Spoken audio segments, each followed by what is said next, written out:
For the past 5 months, Aftab Poonawalla, a 28-year-old trained chef working at a call center, probably thought he got away with it. He possibly thought no one would come looking for his live-in partner, Shraddha Walkar. He may have assumed her estranged family, upset about her relationship with him, wouldn't check, and no one will find out how he strangled, murdered and hacked his girlfriend to bits. The gory details of this murder in Delhi's Chhatarpur are shocking, not only because Aftab killed Shraddha in a fit of rage because she wanted to get married, it's what he did next. Let's take you through the timeline. Aftab and Shraddha met in 2019 through a dating app in Mumbai. They soon moved in together and both worked at that time at call centers. Shraddha's family was against the relationship from the start. Her family says that even then, Shraddha complained of Aftab getting abusive and beating her up. The relationship, however, persisted, and in May 2022, they both moved to Delhi. They hired a flat in Chhatarpur. That's when things went haywire. According to the FIR, an argument where Shraddha was insisting on marriage led to Poonawalla strangling her to death. The trained chef then used his skills to chop her body into 35 pieces. He then bought a 300-liter fridge where he stashed her body. The chilling details reveal that he had watched American series Dexter to learn how to dispose of the body. Dexter, by the way, is a drama where the lead character is a forensic expert who can't help but kill and uses his skill to cover up his crimes. Aftab has, at this point, been living with the body for 3 weeks. He lights incense sticks to cover up the smell, and as per some reports, used the chemical formaldehyde to decompose the body quickly and cover up the stench. His Google search history also shows him looking up blood and the human anatomy. 3 weeks later, he starts disposing of the remains bit by bit by going out at 2 a.m. every morning and dumping the body in parts of the Mehroli forest. So how did he get caught? One of Shraddha's friends finally reached out to her brother, saying that her phone was switched off for over 2.5 months. The family then tries to get in touch with her, checked her social media history, and finally her father lands in Delhi to hunt for his daughter. When a flat is locked, he approaches the police, and that is when the evil plot unravels. The murder happened in mid of May, as of now what we have. Then gradually what the boy did was he chopped the body to pieces and stored them in fridge. And later on with time, over months, he disposed of the body parts in various parts of the area around basically his house. Yeah. So as per the initial investigation, what is the motive that you have been zeroed upon? The motive currently what we have is that it was a live-in issue basically. They had a relationship fight and this thing got out of control and he killed the girl. अभी details कभी किया और कैसा किया कि किधर किया ये हम नहीं बोल सकता क्योंकि वो जो इन्वेस्टिगेशन है वो दिल्ली पुलिस कर रहा है। पिताजी का एफआईआर दाखिल किया उन्होंने उसका ये किया, लेकिन ये पक्का है कि मई 2022 से कहीं ना कहीं ये बीच में जो टाइम गया वो मोबाइल उसका बंद है, फेसबुक बंद है, बैंक का अकाउंट सब ट्रांजेक्शन क्लोज है। वैसे वो मई महीने से टिल टुडे कहीं ना कहीं मर्डर उसका, और वो जब दिल्ली पुलिस बता रहे तो उस हिसाब से वो बोलना सही रहेगा क्योंकि वो उनका इन्वेस्टिगेशन वही कर रहा है, तो मैं बोलना उचित नहीं रहेगा। T R Kakkar, ex-Delhi Police Commissioner, joins me today on the show. I'm speaking with Lalita Kumar Mangalam, former NCW Chief. Dr. Deepak Raheja, a psychiatrist, is with us on the show as well. And I'm also speaking with Ansh Singh, Luthra, criminal lawyer. Welcome to all of you and thank you so much for joining us today on the show. I want to first understand from you, Mr. Kakkar, how can someone get away with a dead body in their house for over a month? It was 3 weeks after Aftab murdered Shraddha that he even started disposing of the body. He took another 18 days to do it. I'm wondering how someone gets away with that in the middle of the city. Yes, Mr. Kakkar, if you can hear me. Yes, sir. You see these two, I can hear you. The two of them, the girl eloped with him, they came to Delhi, they hired a residence, in Chhatarpur area, in a locality where perhaps there is not much of interaction between the neighbors, etc. And after committing the gruesome murder, he claims that he kept the body for 18 days in the fridge there, and obviously to cover those which normally comes from any dead flesh, any flesh, he used certain chemicals or maybe essence sticks as he calls it, just to cover that stench. Now, he had no interaction with anybody, and therefore nobody visited him or he did not visit anybody in that locality. So no doubts were raised. But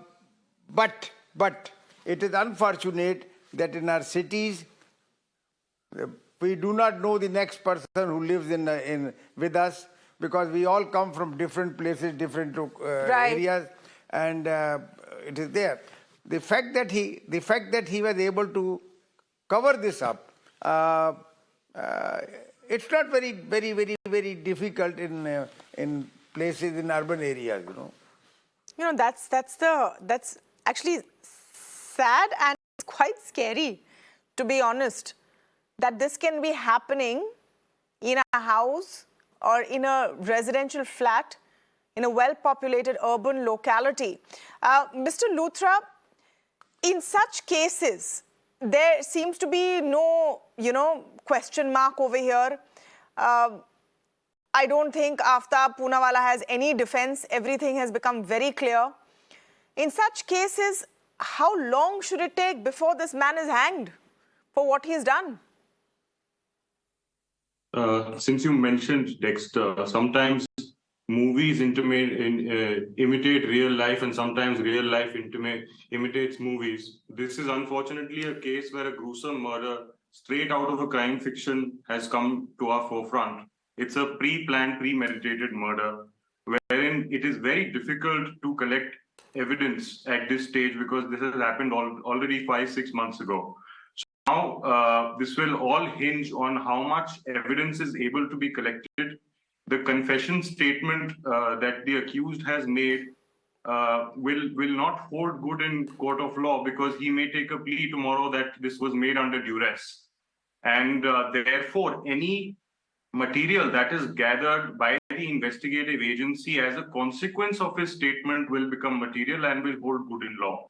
So hence, any body parts that they collect, any murder weapon that they collect, the fridge, whether stains from the apartment or the fridge can be matched to the victim. The blood stains, whether they have been gone, any DNA profiling can be done, whether they can find a witness who may have seen the accused and the girl together, or may have seen the accused try and dispose of these body parts in the said jungle, will play key for this evidence to stand the rigors of trial. Now, this is a very gruesome murder, and in my opinion, the doctrine of rarest of rare would apply here. Machi Singh versus State of Punjab, where the Honorable Supreme Court laid down the criteria as to when a murder crime can be categorized as to, in the rarest of rare situation, would be, you'll consider facts such as manner of commission of offense, whether it is brutal, revolting, gruesome. You may recall the Nithari killings, wherein cannibalism and necrophilia happened and death sentence was awarded. What was the motive of this murder? That is still unanswered. That's an interesting point you bring up, Ansh, because the FIR says it was an argument over Shraddha's insistence on getting married, and they argued often. But Aftab now seems to be claiming that he thought she was having an affair. Is this some kind of gruesome defense he's bringing up to say this was a crime of passion, I didn't really mean it, galti se ho gaya? Like I said, any confession statement may be retracted and said that he's given that in duress, and hence it is critical that the investigative agency and the forensic experts gather out all the evidence which come out of this confession statement to rebut his claims. Also, the motive of this offense is still an evolving investigative theory. So we will only come to know maybe in the coming days or weeks what the exact motive was and how this investigation involves. We'll have to see how it evolves. So the police will only be able to get a proper, clear picture in the coming weeks. And I must reiterate, forensic analysis, though very difficult because so much time has elapsed, will play a very critical role in apprehending and convicting this accused. You know, Dr. Raheja, I want to understand the mindset of someone who does this. And remember, we're not making any excuses for Aftab Poonawalla. We're not saying, oh, you know, there was some mental issue and maybe just how can monsters like this live among us? What would push someone to do this and then in cold blood actually look for reference material, watch a show, Google details while with a dead body in the house? So I think a couple of observations. A, it is gruesome.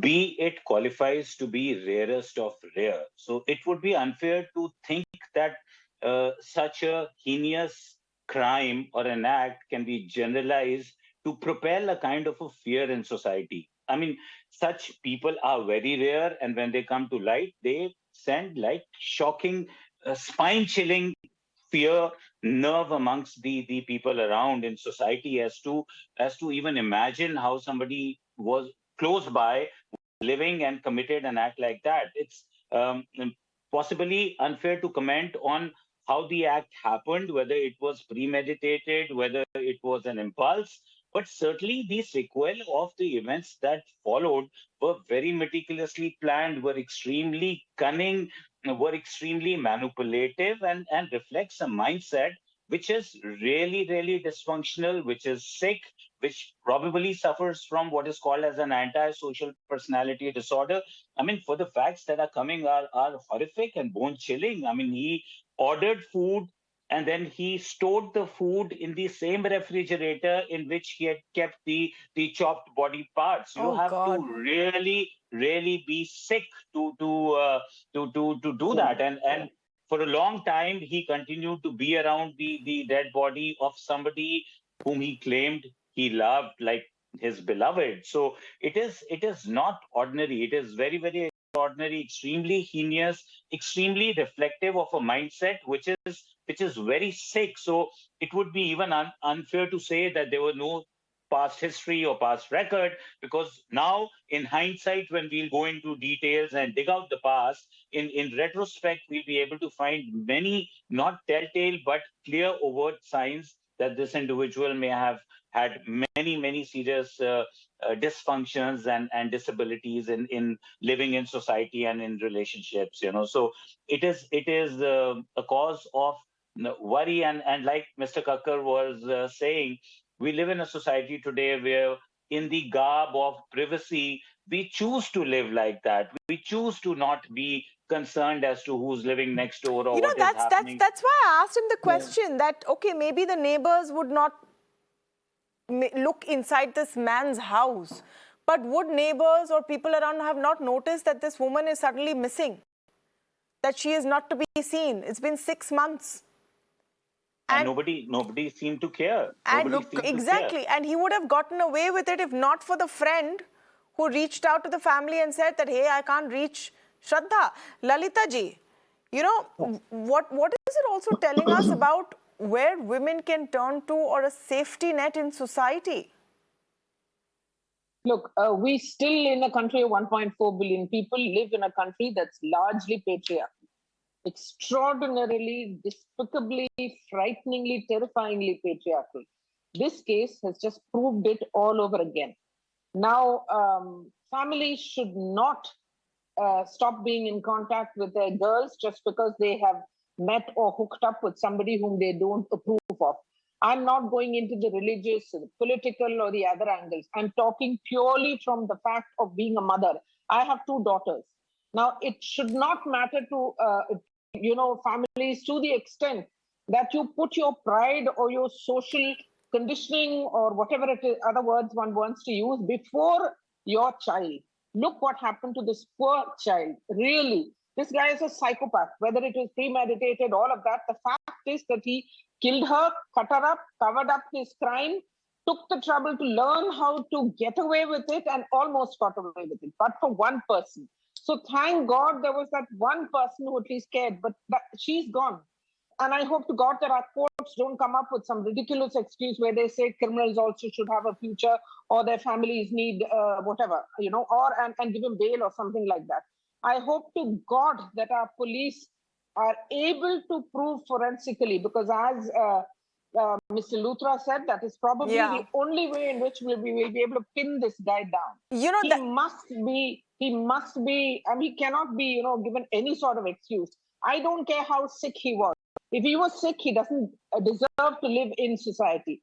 He must be shut away somewhere. Now, how he became sick, all of that is, I think it's not in my ambit of either expertise or thing. But I am terrified by what happened. Imagine this happened in Chhattarpur in Delhi, the capital of India, where the police are supposed to be amongst the most efficient. Nobody knew. That's what I'm saying. Nobody would have known, apart from one friend. Imagine how desensitized the entire society in India has become. We are a country that goes on saying family, family, family, etc. Where was her family? Why didn't they keep in touch with her? Why didn't they know for 2 months till a friend called up? It means what? That we need a network of friends who are always there beside us.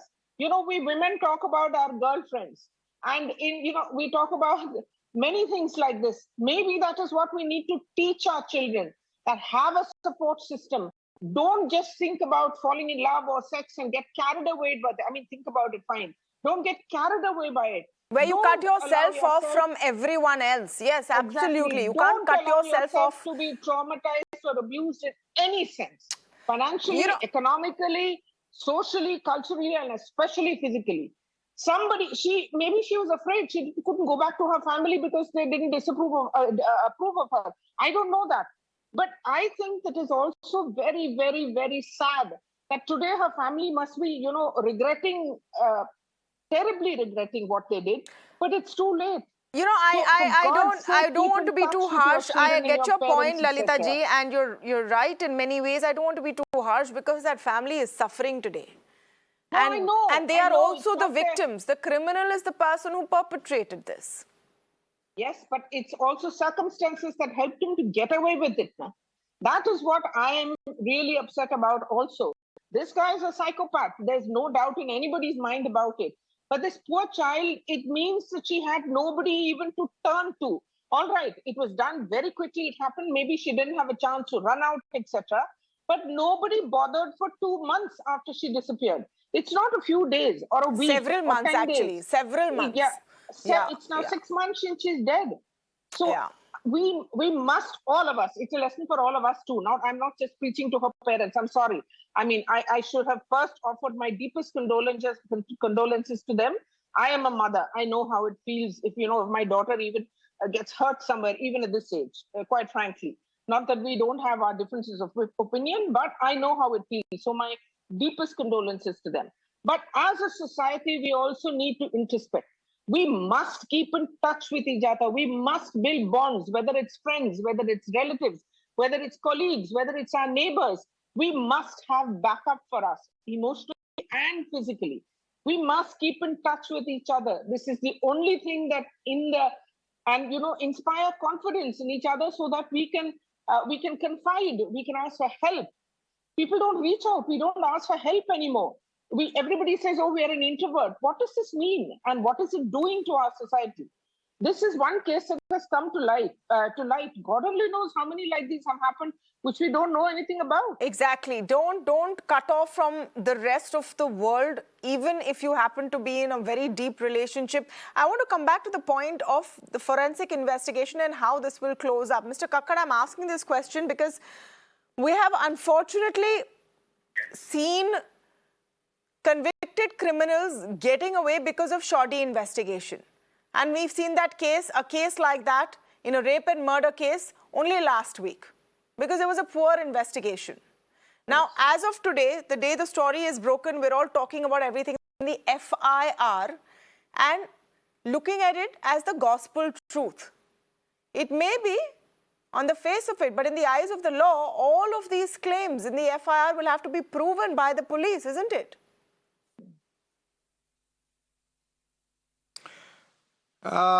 Before little digression, I would only say that we perhaps do not know the past of this psychopathic killer.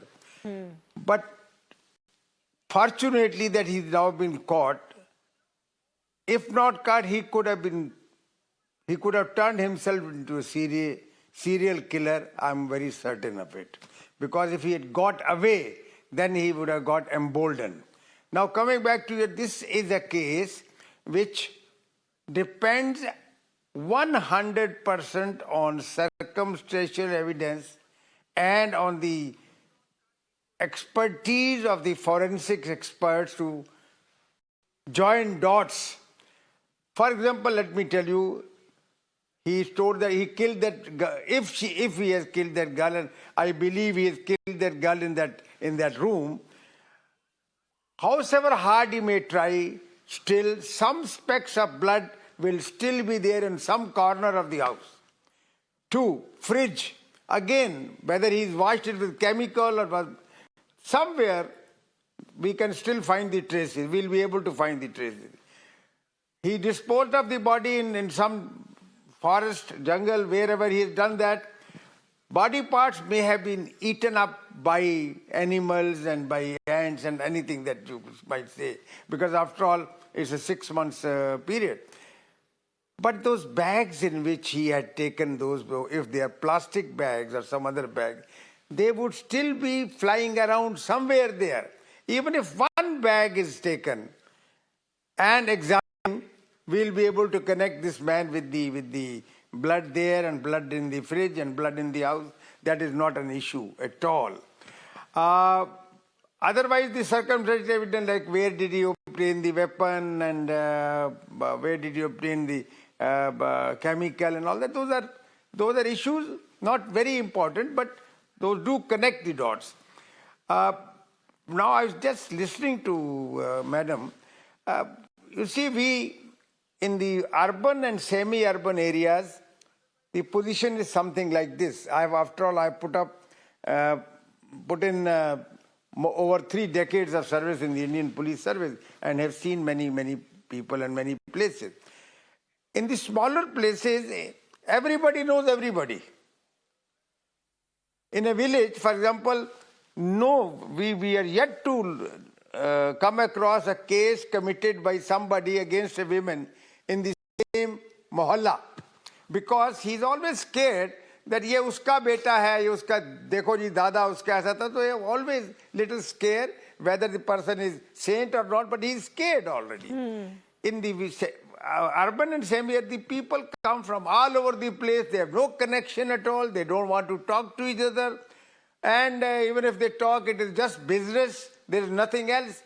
So therefore, to say that why people have not noticed, that is not very, it's not justifiable. Have you Kakkar ji, have you come across any case like this? People stayed only in all your years. Have you come across anything? Yes, I have not. No gruesome. I have come across cases with severed heads and all that had been found somewhere in the somewhere else. Similarly, limbs, chopped limbs, but not in this gruesome manner. The only case that I can remember is not of Delhi, but of Uttarakhand.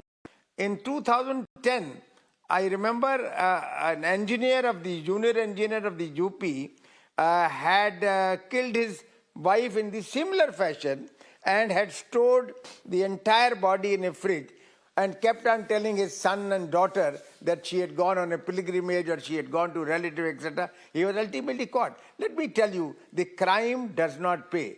The crime, one day it will be found. Now the question is, prosecution, etc. Well, look, the Chawla case, the trial court convicted the person they were very careful and they convicted. Went in appeal to the High Court again upheld the conviction. Now if the Supreme Court found something, I don't want to comment on that. Well, they did not have faith in their own High Court judges and the trial judges. That much I can only say. But that doesn't mean the investigation was shoddy. Had the investigation been shoddy, how would have the trial court and the high court upheld the convictions? So let's not, because these judgments and judges have their own opinion about issues, and I think we have to go with it rather than saying that the investigation is shoddy. Yes, investigation may be shoddy if the conviction is not made by the trial court. There you can say. But once the conviction is there, and then subsequently some acquittal comes and all that, I think we don't have to bother about that. Well, the family did bother. That's the reason I'm asking in this context, Ansh Singh, I'm asking in this context for that exact same reason. That how will we ensure this reaches its logical conclusion and in a fast-track court or well within time? It shouldn't be that this man is, 10 years down the line still awaiting trial. Mr. Luthra, the questions for Mr. Luthra. Sir, The questions for Mr. Luthra, yes. The two aspects which have to great investigation and an uncompromised, robust chain of evidence which stands the rigors of trial. So prosecution also has to do its job in court to present that evidence in the correct fashion, has to be interpreted by the court in the correct fashion, and it also hinges on the investigative agency to gather the right kind of evidence which is uncompromised, where the chain of evidence is not broken. And hence, to cast an aspersion on either the court or the investigative agency without understanding the facts of each case is unfortunate and uncalled for. However, in this case, to Mr. Luthra, just 1 minute, sir. correct conclusion, I understand that, statement that you've given that we should not cast aspersions, etc., etc. Are you telling me that gruesome, heinous crimes against women find speedy justice in the Indian legal system? Are you by any chance saying that the question I'm asking is not relevant today to what Not we at have all. seen? Not at Can all. you Not be at sure that I this am- man will be brought to justice in our legal system? And there I will am be sure 100 that loopholes. See, the thing is that in criminal investigation and in criminal trial, the standard of proof is beyond reasonable doubt, and hence it hinges on correct investigation, proper chain of Exactly. evidence, and proper presentation before the courts. So, if the investigative agencies do the correct job, find the correct evidence, whether they find the murder weapon, whether they find forensic evidence with respect to the blood stains, whether they find a witness who says that he saw this man disposing of those body parts. Right now, everything will hinge on proper forensic analysis and gathering of evidence. Exactly Post my that, point. I am I don't sure- think we can give a blank check in advance to any investigative agency saying that I'm sure I'm they will not do a doing that. great job. I'm not doing that. I'm saying it will hinge on them doing a good job and being presented properly before the courts of law. And when it is done so, I'm sure this man will face the rigor of trial and get his due. He will be, held accountable for what wrong he's done for this gruesome murder. I hope it's quicker rather than being dragged on. Dr. Deepak Raheja, you made a comment earlier talking about how people like Poonawalla are an exception and we should not, looking at this story, start thinking, oh, they're killers in our midst. Let me take the other side to you. We should also not be perhaps blinded into thinking that this can never happen again and there is no one else out there like this, isn't it? I totally agree with you on that. We don't need to be blindfolded. We need to be aware. And I think this is something that was brought up by Ms. Kumar Mangalam also, that as hurt as the family may have been due to the interfaith relationship, to cut off the daughter for a long time, that for 6 months you did not even figure till a friend took cognizance and decided to call and I mean, we can't expect police to start peeping into every house to figure out what's happening unless something is Obviously, brought to absolutely. notice, So I think the society will need to take ownership.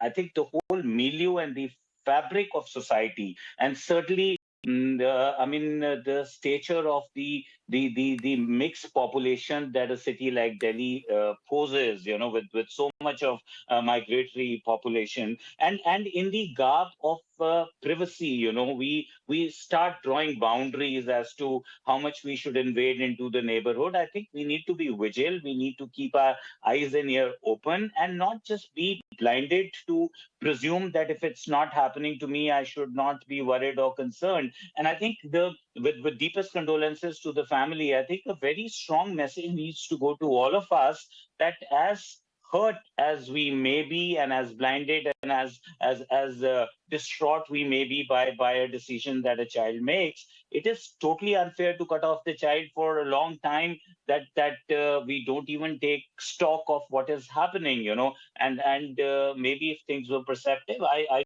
don't even know if this murder could have been prevented. It happened in May.